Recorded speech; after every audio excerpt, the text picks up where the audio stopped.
Masechet Moed Katan, traité Moed Katan, Daf Hey, feuille numéro 5, nous sommes à la feuille 4, tout en bas de la page.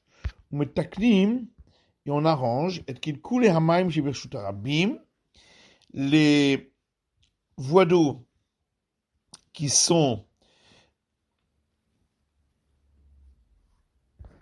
cassées dans le domaine public, etc. Hatita in hafir alo. On a vu dans la suite de la Mishnah qu'on a le droit de nettoyer des voies d'eau qui sont dans le domaine public, mais ça veut dire qu'on ne peut pas les creuser. Amar Rabbi Yaakov Amar Rabbi Yochanan, Rabbi Yaakov dit au Rabbi Yochanan, Shanu ela she'en rabim tzrichim lahem. Ça c'est seulement lorsque le public n'en a pas besoin pour boire pendant la période de fête. Aval rabim tzrichim lahem. Mais si le public en a besoin pour la période de fête, afilo chafira mutar. Il sera même permis de creuser donc des voies d'eau ou bien des endroits pour recevoir l'eau, parce que si c'est pour la fête, on a même le droit de faire quelque chose de professionnel.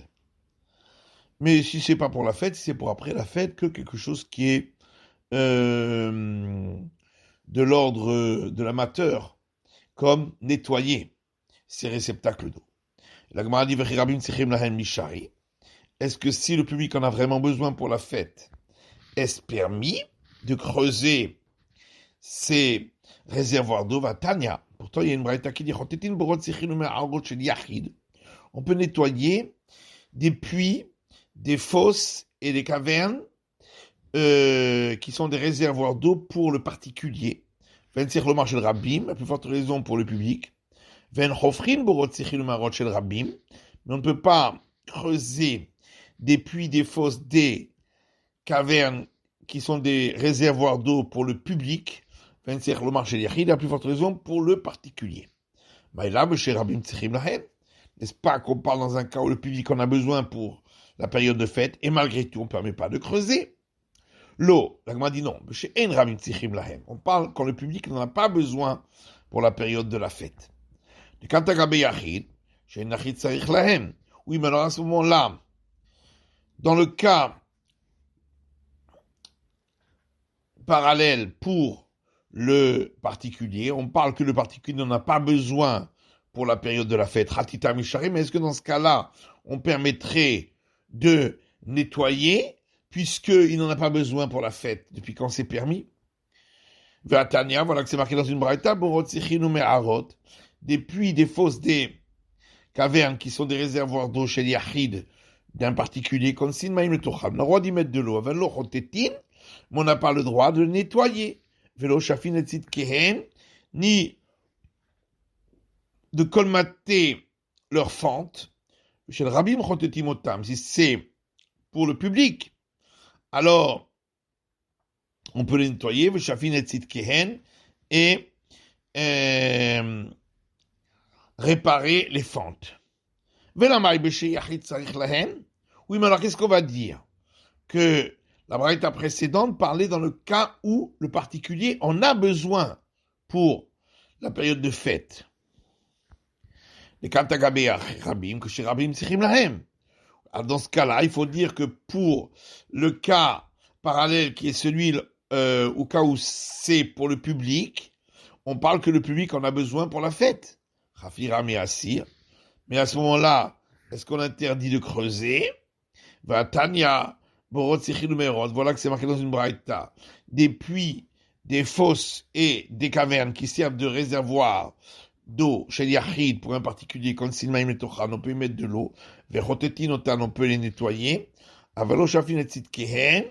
n'a pas le droit de réparer leurs fentes.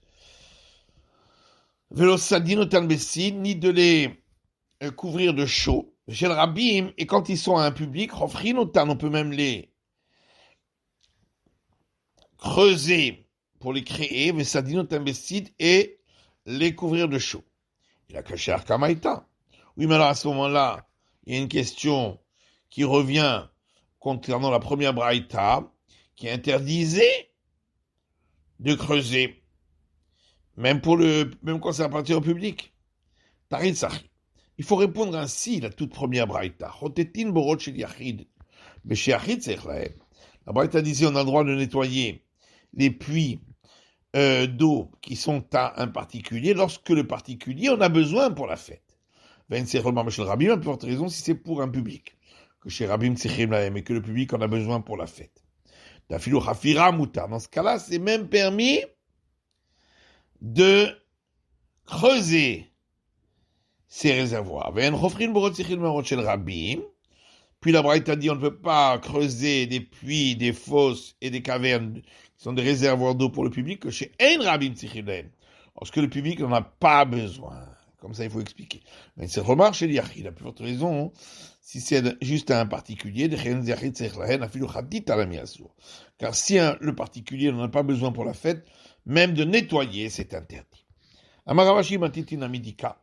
Ravashi dit, on peut même trouver une petite preuve dans notre Mishnah, des Katani Osim Kol Tzorke Rabim. Car il y est écrit, on peut faire tout le nécessaire pour le public. Kol Leituyemai. Pourquoi c'est écrit tout ce qui est nécessaire? Qu'est-ce que ça vient rajouter? Lav Leituye Hafira. N'est-ce pas pour rajouter, creuser des réservoirs d'eau pour le public quand ils en ont besoin pour la fête? La grande dit l'eau, pas forcément. Les Touya des Tanya, c'est peut-être venu pour inclure ce qui est écrit dans une braïta. Yotzin, les kavet, c'est-à-dire on a le droit de sortir. On doit sortir pendant la demi-fête pour enlever les buissons épineux qui sont sur les chemins, ou taken et archovot, et réparer les routes, vetaïstrataot, et les grandes rues, la moud et amigvaot, et pour mesurer les bassins rituels,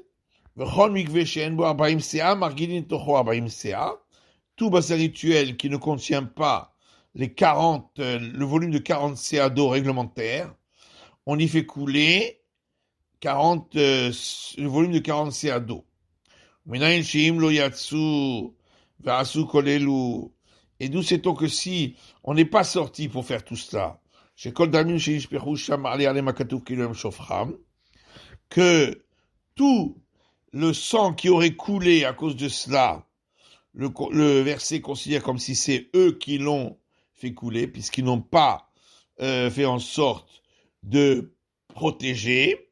Talmud Lomar, c'est pourquoi le verset dit dans le Deutéronome, Ve'aya alecha damim. Si tu ne fais pas de parapet à ton toit et quelqu'un en tombe, c'est sur toi que sera le sang. Ah ben Yakatanila, là m'a dit oui, mais ces choses-là à faire pendant la demi-fête, c'est écrit explicitement dans la Mishnah. On arrange les chemins, vet archovot, et les grandes routes, vet amigvaot, et les bassins rituels. Voici une kol tzorke rabim les tuyemai. Donc la question revient, quand c'est écrit et on fait tout le nécessaire pour le public, ça vient rajouter quoi? Rab la tuer hafira, n'est-ce pas? Ça vient inclure creuser les réservoirs d'eau. Shmarmina, on en a bien une preuve d'ici. Tsainin et akvarot. On a vu dans la Mishnah que pendant la demi-fête, on sortait les délégués du tribunal pour marquer les endroits où il y a un mort qui est enterré. Amar Rabshon Pazi, dit Remez esun kvarot min Torah minayin. Où trouve-t-on une allusion à marquer les tombes dans de la Torah, comme quoi c'est interdit de la Torah. Talmud Lomar, parce qu'il y a un verset dans le prophète Yecheskel, verra etzem adam, il verra l'ossement d'un mort, ubana etzlo tziun, et à côté, il construira un marquage. Amar le Ravinan Ravashi al-Mekamedet Yecheskel man Amar. Alors Ravinan dit Ravashi, mais alors avant que soit venu Yecheskel, qui c'est qui avait dit qu'il y avait cette obligation? Ta mère, il lui répond, mais d'après toi qui me pose la question. Adama Afrizda, ce qu'a dit Afrizda, Davazim Torah de Moshe Rabbeinu de la nous, cette chose-là, nous n'avons pas apprise de la Torah que nous a enseigné Moïse, notre maître. Midivrei Yecheskel ben Bouzi, nous l'avons apprise des paroles du prophète Yecheskel ben Bouzi, comme il est écrit dans ce prophète, Kol ben Necha Arelev Arel Bassar, toute personne qui s'est rendu étranger, qui est incirconcis de cœur et incirconcis de chair, lo yavo el migdashi, n'entrera pas dans mon temple pour me servir. Mais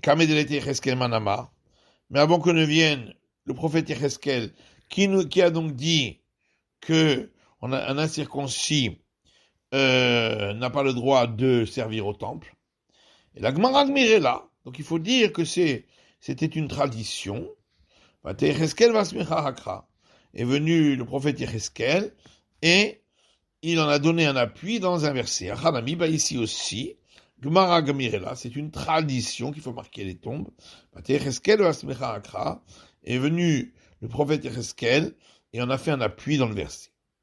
Rabbi Avaou donne un autre verset d'où on apprend qu'il faut marquer les tombes.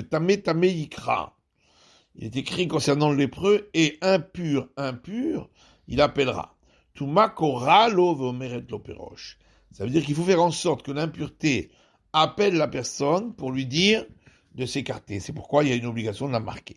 Rabbi Uziel Barberet de Rabbi Uziel Rabbah. Ainsi a dit Rabbi Uziel, le petit-fils de Rabbi Uziel le grand. Tumakoralo vomeret l'opéroche. L'impureté l'appelle et lui dit de se séparer. Vaïla Riudata. On m'a dit, est-ce que ce verset est venu pour cela? On en a besoin pour l'enseignement d'une braïta qui dit Vetametamikra, et impureté, il appellera.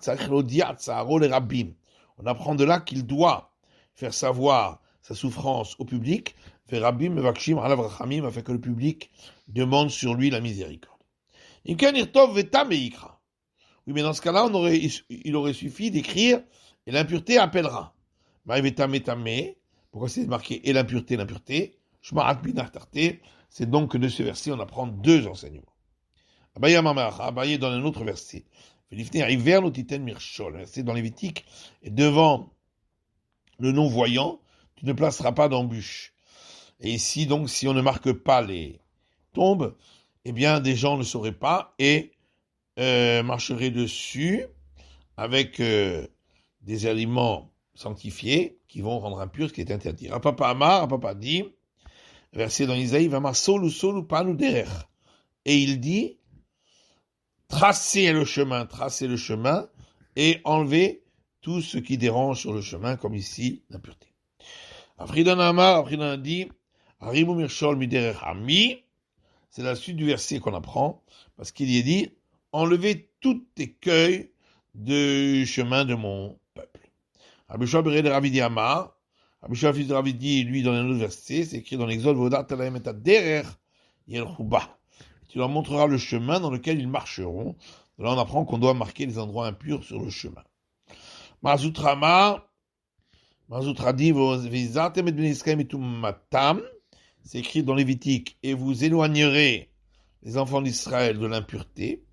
Donc c'est pourquoi on marque l'impureté. Ravashi Amar Mushmartem et Mishmarti. Ravashi dit parce que c'est écrit concernant le prélèvement pour les prêtres. Et vous garderez ma garde. Assou Mishmeret et Mishmarti. Faites une sécurité autour de l'endroit pour garder le prélèvement en prêtre pour ne pas qu'il devienne impur. Ravina donne encore un autre verset. Samderer arenu be'isha elokim. Dans les psaumes, celui qui place le chemin, je lui ferai montrer la libération par notre Dieu Tout-Puissant. Et donc, de là, marquer l'impureté pour fixer le chemin. Amar Rabbi Yoshua ben Levi dit, Kol Hasham Ochotav, tout celui qui mesure sa manière de se conduire, il méritera de voir la libération par le Saint soit-il. Chez Neymar, comme il est dit, Sham derer. C'est écrit, Sam derer. Et celui qui place le chemin, Altikre Sam, Mais il ne faut pas lire Sam, celui qui passe, il avait Sham derrière. Celui qui évalue son chemin. Arenu Besha Elohim, je lui montrerai la libération par le Dieu Tout-Puissant. Rabbi Yannai avait là où Talmida. Rabbi Yannai avait un disciple. Cholioma avait Makshele, qui lui posait des questions chaque jour. Shabbat a des rigla, mais au Shabbat de la fête de pèlerinage, Loav Makshele, il ne lui posait pas de questions, parce qu'il y avait beaucoup de monde pour ne pas que le maître puisse avoir honte s'il n'avait pas la réponse. Car il allait, et alors le maître a dit sur l'élève que s'applique sur lui le verset suivant.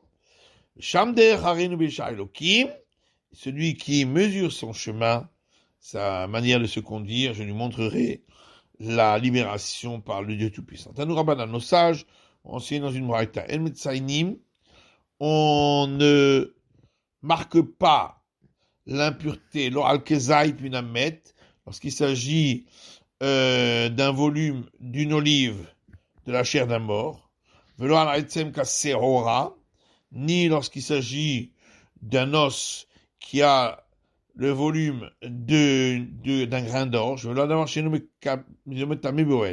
et ni sur toute autre chose comme celle-là, qui ne donne pas d'impureté pour celui qui passe au-dessus, mais seulement pour celui qui le touche.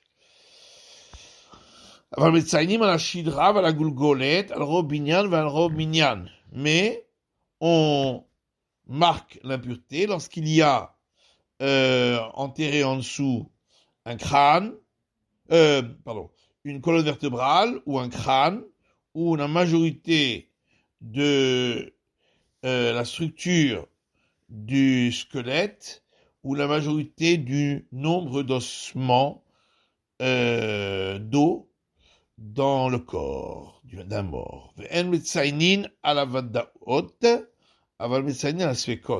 On ne marque pas les endroits où on est sûr déjà qu'il y a une impureté, parce que tout le monde le sait.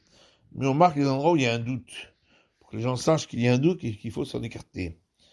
C'est quoi le cas des doutes? Srachot ou fraot, les branchages d'un arbre, les branches d'un arbre qui passent à côté d'un cimetière et qui amènent l'impureté sous les branches, et également des pierres qui ressortent du mur et qui amènent l'impureté en dessous d'elle, ou Beit Pras, et l'endroit où le mort a été cassé en morceaux.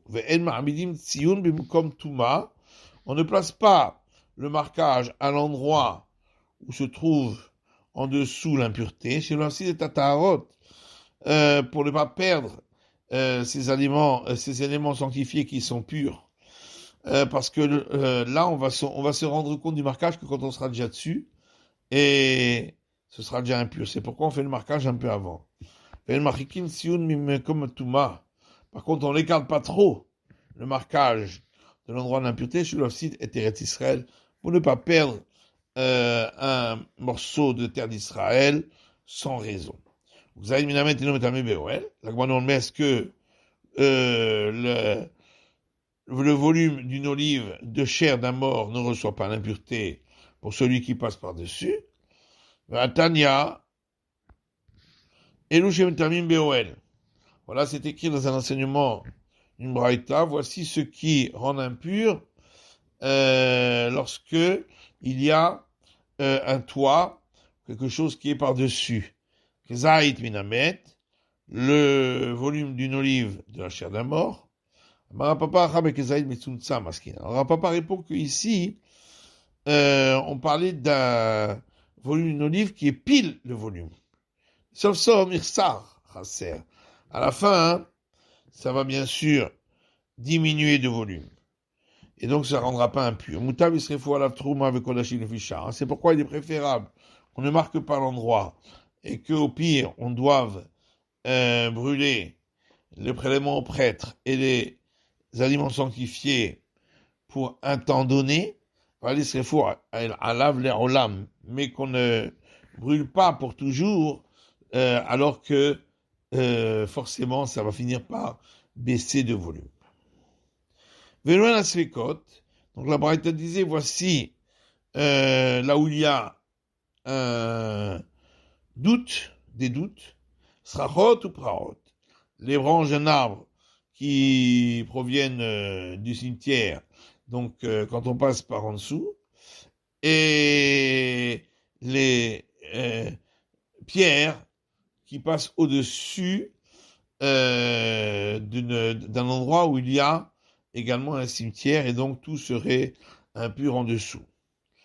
Donc on a dit, srachot, c'est quoi donc ces branchages? Il a mais sar à l'arrêt. Il s'agit d'un arbre qui étend ses branches sur la terre, et donc elles forment quelque chose qui est par-dessus le mort. Praot, et les grandes pierres, avanim perurot, et il s'agit de grandes pierres qui sortent du mur. Métapras, c'est ce qu'on appelle l'endroit où le mort a été coupé en morceaux. Comme c'est marqué dans le Mishnah, celui qui laboure sur un endroit où il y a une tombe. Après, ce labourage est considéré comme si le mort avait été coupé en morceaux et qui ne rend plus impur quand on passe par-dessus, qu'il y a juste une crainte qu'on va toucher un morceau d'ossement. Le Kamao sait, et sur quelle distance il y a cette crainte et on est impur, mais l'omahane, la longueur d'un sillon, Mehama, c'est-à-dire 100 coudées. Mais est-ce que cet endroit où le corps a été coupé en morceaux, est-ce que ça peut rendre impur quand on passe par-dessus pour qu'on ait besoin de le marquer, puisqu'on ne marque que ces endroits où on devient impur en marchant par-dessus? Enfin, Maravuda mar Shmuel, Maravuda dit au nom de Shmuel, mais la père Adam Betapras, Veoler, un homme a le droit de souffler sur un endroit où le mort a été coupé en morceaux et marcher pour aller offrir le sacrifice pascal. Donc on voit que toute l'impureté n'est qu'une impureté au toucher.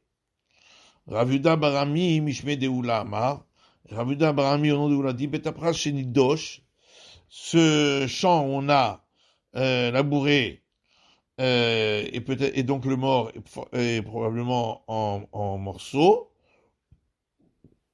Si beaucoup de gens ont marché sur l'endroit, il devient pur, parce que les petits morceaux qui étaient en surface sont devenus trop petits, ont été complètement écrasés. Alors papa dit, c'est pas une question.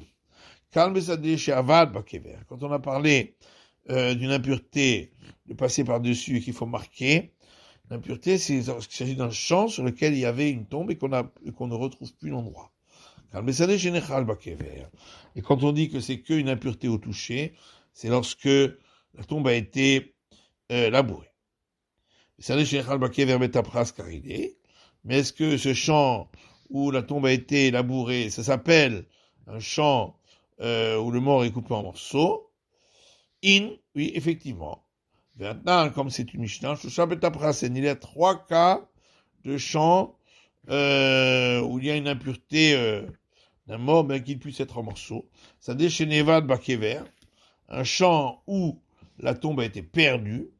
Et là, on n'a pas le droit de passer par-dessus parce qu'on ne sait pas où est-ce qu'il a été enterré.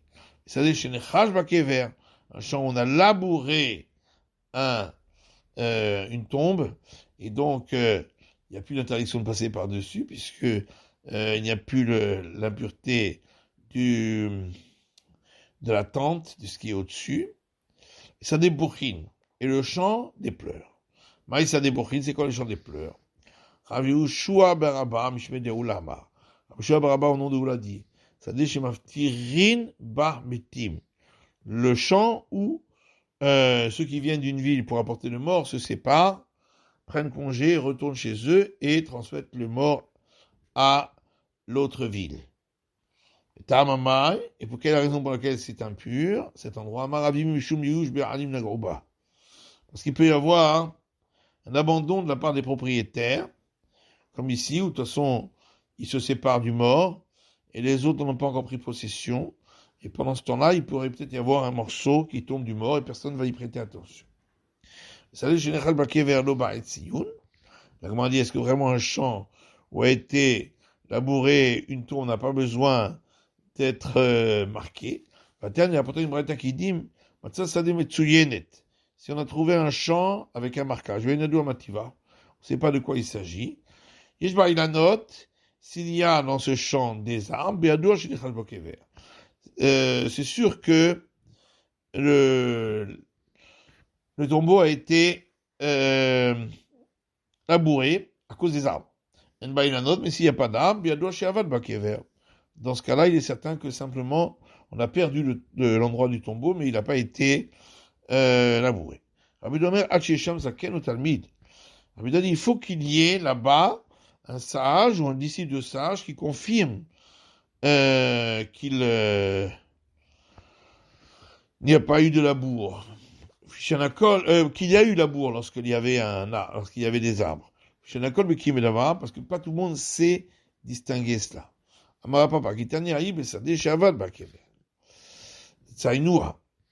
Alors, Rapapa répond que cette braïta-là parle d'un champ où la tombe a été perdue. Et à cause de cela, on a fait le marquage. Donc c'est pour ça qu'il y a eu un marquage, parce qu'en vérité, ça a été perdu. Si à cet endroit il y a des arbres, c'est que forcément c'est également labouré. Et dans ce cas-là, ça rend plus impur par passer par-dessus, mais que par toucher. Et s'il n'y a pas d'arbre, c'est que il a été simplement perdu, mais il n'a pas été coupé en morceaux, et donc il peut y avoir un problème de passer par-dessus. Maintenant, même dans un endroit où il y a des arbres, peut-être que les arbres sont à l'intérieur du champ et la tombe se trouve à l'extérieur. Oula répond qu'on parle que le marquage est sur que les arbres sont sur les limites du champ et donc il ne peut pas y avoir de mort plus à l'extérieur en étant toujours dans le champ. Hanami va dire mais donc ici aussi on parle de cela, qui sont sur les côtés. Alors peut-être que l'impureté se trouve à l'intérieur alors que les arbres se trouvent à l'extérieur. Et on répond qu'on parle que les arbres sont partout dans le champ. C'est pourquoi on considère que tout le champ a été labouré. Ou bien on peut donner une autre réponse. Amran en machikim tsiyun makom tuma chez l'olafsi d'Eteret Israël. Que on a donc dit qu'on n'éloigne pas le marquage de l'endroit d'impureté pour ne pas perdre des lopins d'Israël. Et donc c'est pourquoi, lorsque le marquage il est à côté des arbres, c'est que le mort se trouve à cet endroit et forcément il a été labouré. C'est la fin de l'étude de la feuille numéro 5 du Daf He.